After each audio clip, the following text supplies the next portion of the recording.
There once was a squirrel named Stuart. He lived in a very tall oak tree in the middle of the green forest.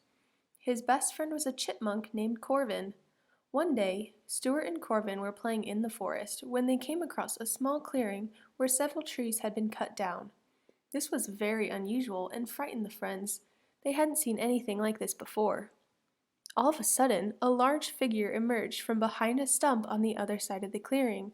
The two friends recognized the figure immediately from its big, flat tail. It was Mr. Chipper, a not-so-nice beaver who lived on the edge of the green forest.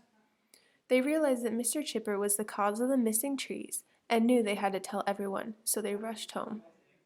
The animals that lived in the green forest decided that they wanted to do something about the trees being cut down before the rest of the forest was destroyed too. They were scared they would lose their homes. Mr. Hooty the Owl, Mrs. Hopper the Rabbit, and Jarvis Mole found Mr. Chipper and tried to convince him to stop cutting down the trees.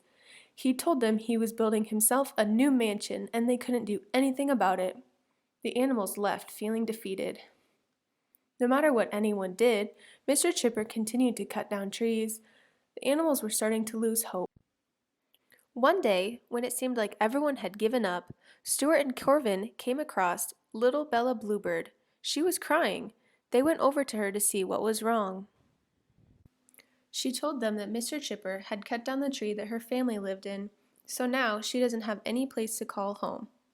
Stuart and Corvin decided that was the last straw, and they were going to talk to him themselves.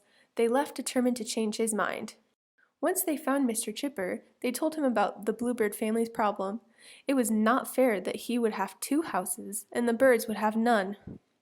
Mr. Chipper didn't realize he had cut down the bluebird's tree. He didn't think about the consequences of cutting down the trees, and he was sorry for what he had done. He knew that it was selfish, and he wanted to make up for it.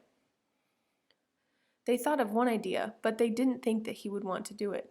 He agreed right away, much to their surprise, and got to work. A couple days later, Mr. Chipper gathered all the animals together and apologized to them. He told them that he wanted to make up for his terrible actions, so he planted new trees for everyone that he had cut down. He also used the wood meant for his new house to build a new house for the Bluebird family. The animals forgave Mr. Chipper, and from that day on, everyone in the green forest got along and were happy.